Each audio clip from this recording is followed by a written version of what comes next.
Добро, јас навистина искрено кажав дека ми недостасува еден представник од калибарот на председателот на Општинската изборна комисија на Општина Центар.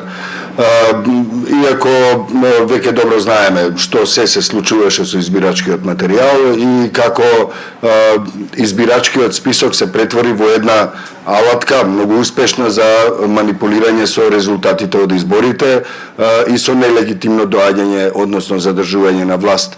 Потоа повторно мобилизирање на целото општество и ставање во еден бескраен магичен круг на злоупотреби и на притисоци на структурно ниво, на општествено ниво, на сите други нивоа.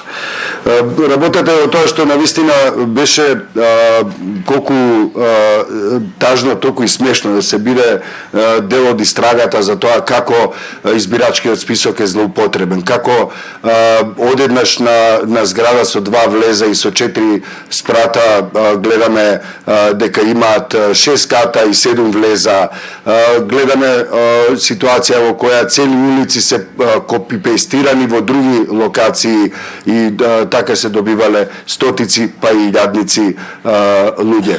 Ние вчера видовме дека оваа нова алатка која ја лансира Државната изборна комисија со објавувањето на избирачкиот список, дека тоа навистина ќе повлече една лавина реакции и учество на граѓанките и граѓаните во ловот на фантомите, како што го нарековме ние. Впрочем, и дел од мојот тим во првите 15 минути откри дека се наоѓа, дека живее на адреси каде што има навистина многу повеќе луѓе отколку што тие беа свесни за тоа.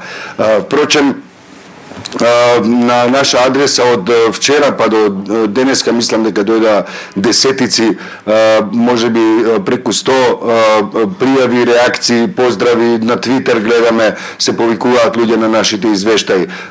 Би сакал да ги потсетам и гостите денеска дека ние лани излеговме со извештаи, но и преклани со другиот извештај. Сакам да кажам 2013 и 2014 година со извештаите од изборното набљудување, каде што во детали ги објаснивме сите можни злоупотреби на избирачкиот список.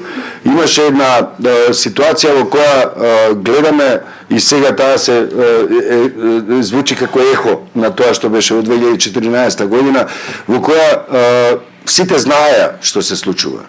Сите знаеа дека, мислам, голем дел од луѓето кои ги интервјуиравме знаеа дека на нивна адреса има некаков проблем, дека има повеќе луѓе регистрирани и сето тоа, но не знаеа каде да се обратат. Конечно тоа е и конечно и да внесеме малку позитивен дух во оваа дебата.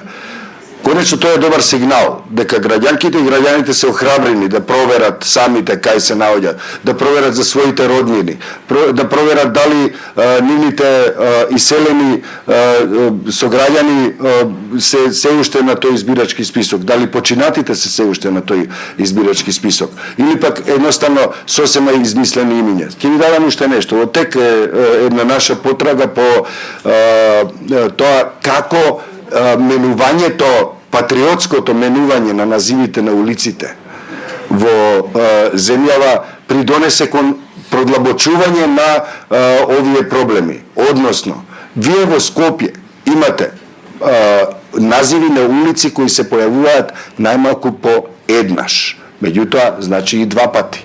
Особено улиците кои се со број, тие се повторуваат во Скопје. Понатаму и други имиња. И исто така и во други градови. Но, тоа до кое дојдовме неодамна, а сега е во тек нашата истрага во врска со тоа, има дури и исти броеви на истата улица. Значи, имате број 2 на почеток на улицата и број 2 на крајот на улицата. И не знаете кој каде е населен и колку луѓе има. И нашата мала потрага од вчера до денес, меѓутоа и од претходно со недели што траеше, дознаваме дека токму на тие проблематични адреси, имиња кои се повторуваат и сето тоа, се наоѓаат десетици, па дури и стотици гласачи кои ние претпоставуваме дека се токму фантоми.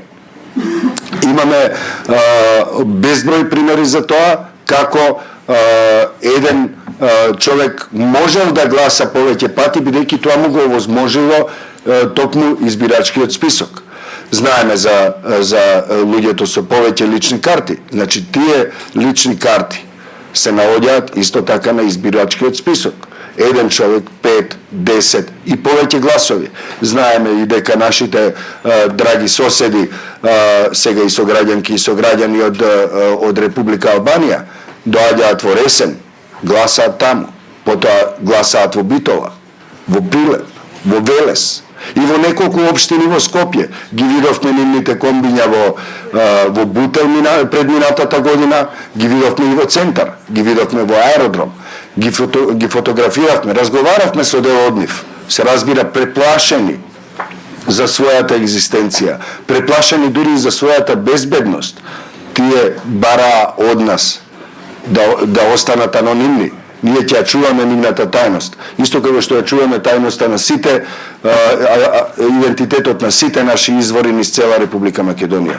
А такви луѓе кои сакаат да си ја олеснат душата и воедно да придонесат кон овој процес на демократизација и завладеување на правото во земјата, се ги има се повеќе и се повеќе ни приоѓаат. И исто така ги повикувам, ако смеам, нека продолжат со јавување, нека продолжат со пишување, нека прават принт скринови, нека прават фотографии, нека ги испраќаат. Ние ќе ги доставиме до соодветните институции кои конечно, барем во еден мал дел, почнуваат да заздравуваат.